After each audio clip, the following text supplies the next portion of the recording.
Hey my gardening friends, you are watching Gardening on Taylor Mountain and I am Bobby.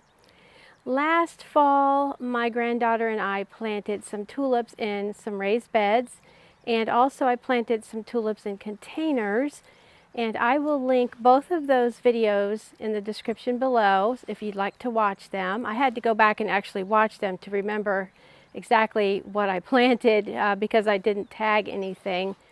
But I thought you might like an update of how they're doing now. And you can see we have an audience, some spectators behind us in the audience. We have just been through some really wacky weather in my zone 6B here, and you probably have too. I think the entire United States, perhaps, I don't know, everywhere, has just been having wacky weather. We had the day after Easter, we had 3 inches of snow, and it started out as rain and then sleet and then turned into the 3 inches or 3 or 4 inches of snow. But thankfully everything is fine. I do have a few broken tulips and things because we've had so much wind, but everything was fine and I'm really thankful. All of my cool flowers are fine. Pretty much. I've lost a few, but you know, this morning it was 26 degrees here. I had a few things covered and a few things I didn't, but that's just the nature of the month of April, right? So let's go in my enclosed garden now and we'll take a look at the raised beds and the tulips in the containers. I'm going to switch the camera around so you can see. We'll go through this garden gate. One of my favorite things of this garden, it's all warped and it was used here on the farm somewhere. I don't really even know where, but we retrieved it from one of the barns and just put it on the garden gate. And so there's some of the bovine looking at us. They're very curious creatures. Hey boys. Hey boys, what are you doing? Hey, y'all are looking mighty handsome. All right, let's go in.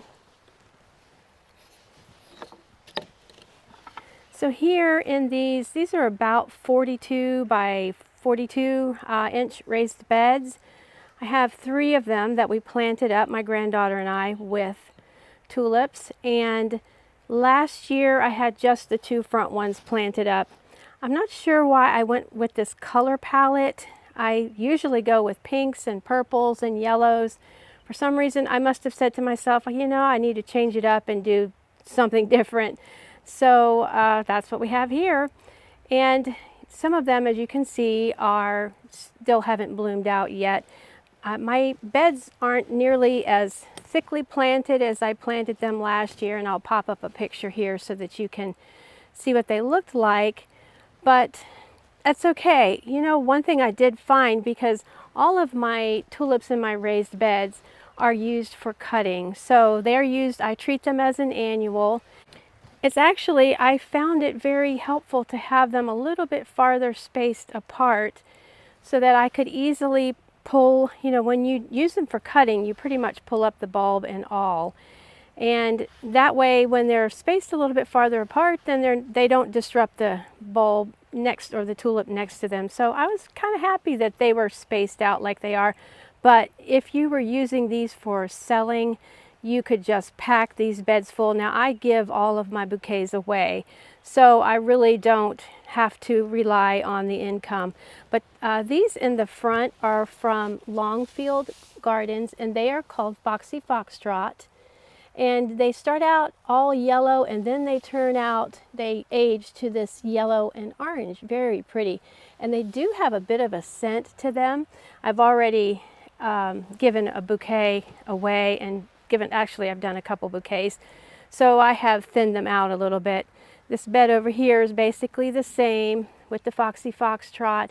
Then I have some Darwin Hybrids in the back. So we planted these with the trench method, where we just took out half of the soil and planted the tulips. We replaced that soil, and then we did the same thing with the other half.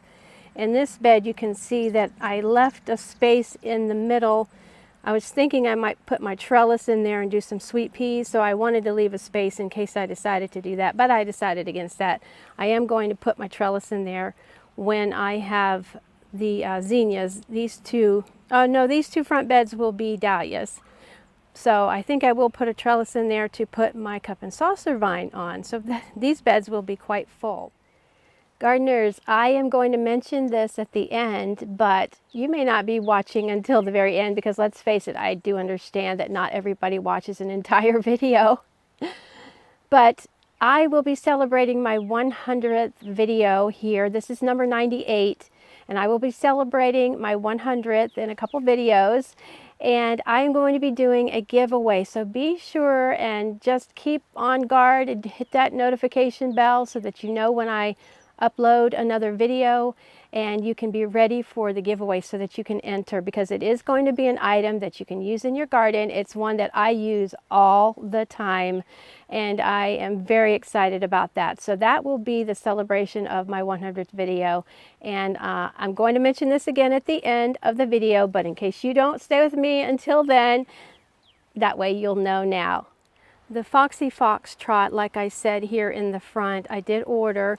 But a lot of these bulbs I got half price at big box stores. And you can plant your bulbs as long as the ground isn't frozen, and you can get your shovel or your auger or whatever you're using to plant bulbs in the ground, then you can plant them until very late in the season. So I waited until a lot of the bulbs at the big box stores were on sale because I knew I would be treating these as annuals. The orange and yellow ones are Apeldoorn's Elite, and they are really good for cutting. You see how long the stems are. The Foxy Trot are great to use as a cut flower as well. They just make a lovely little bouquet. So this bed here is getting ready to bloom. The tulips are a little bit later. The maroon and yellow ones are called Gavota, and there's more of those. Probably the rest of these are some sort of a Darwin Hybrid mix. So it'll be interesting to see what all we have. And then in this bed, I planted some double pink daffodils and some replete daffodils. They are just about done. This is the bed that I usually do several successions of pro-cut sunflowers. And my thought at first was that I was going to leave the daffs in here and let the foliage die back and just go ahead and plant my sunflowers right over top of the daffodil bulbs. But I think I'm going to take the daffodil bulbs up and replant them in the landscape. And you know, I just decided, nah, that's not that good of an idea. So, but the tulips are all here. The ones in these beds are all treated as annuals. And then I just had extra bulbs that I stuck in just different containers here and there. These are just about gone over, and I've taken several of these for some bouquets. And then I must have decided, well, I better get some purple in here last fall. So I did this purple mix, and just real pretty. They're not real good for cutting this particular type of tulip because you can see the stems are much shorter, but they're so pretty, and I will just leave them. I won't use any of those for cutting.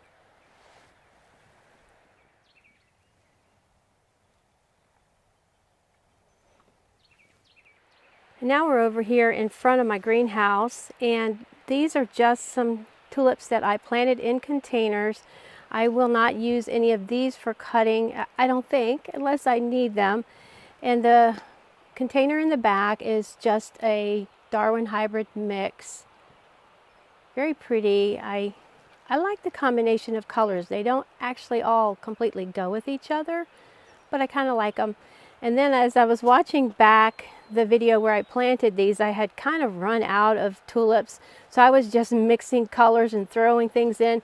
These are going to be, I believe these are the Parrot Tulips, and I will take you around the back of the house and show you some that are in bloom.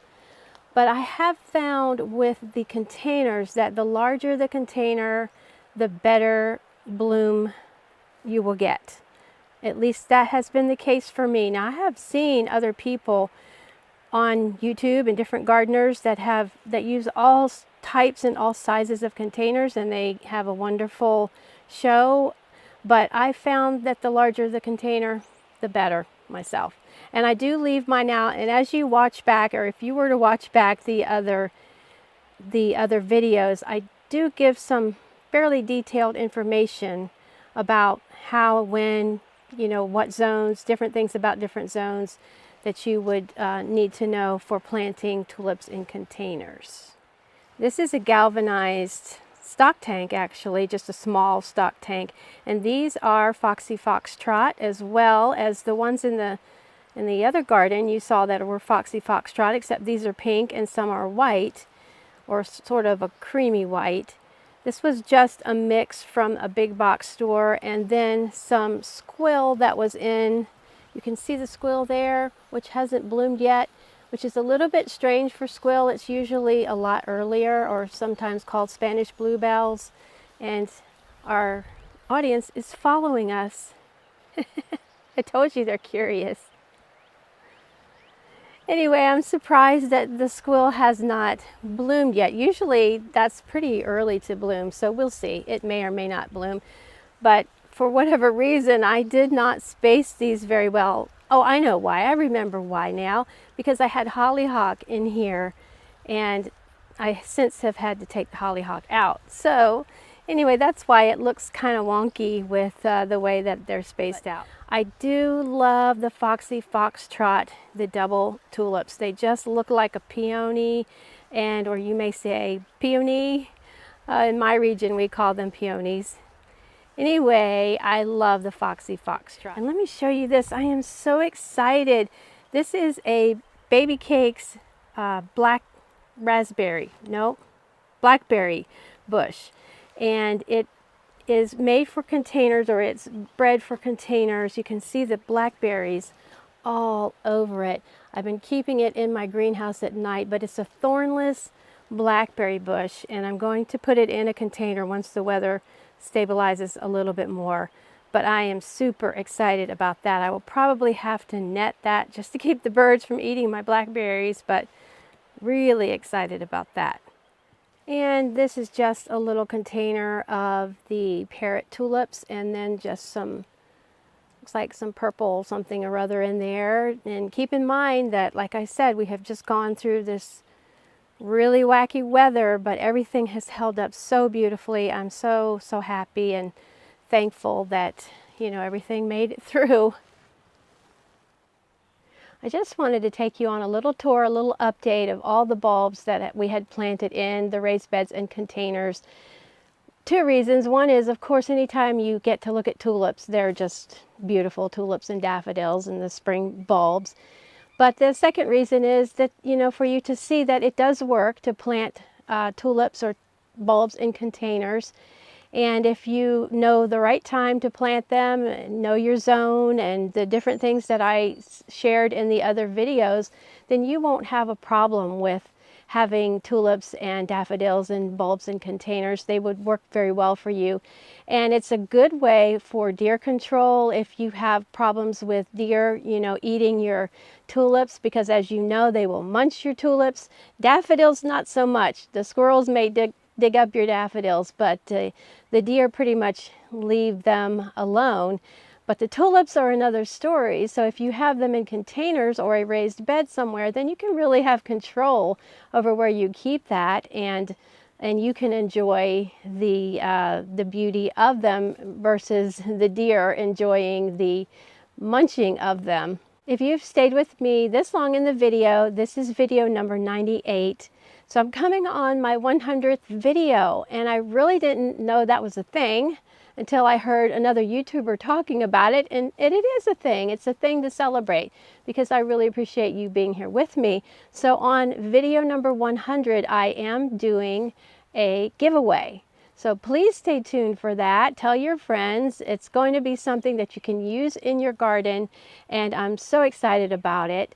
So it won't be long, couple more weeks, maybe less. We'll be doing the 100th video, and we will be offering the giveaway. So stay tuned for that. Until next time, I hope you're doing well. I hope your gardens are waking up. You're coming out from under snow if you have snow, or wherever you live. I just hope things are going well for you. We have a bird singing in the back. Happy gardening to you, and we will see you in the next video. Bye-bye.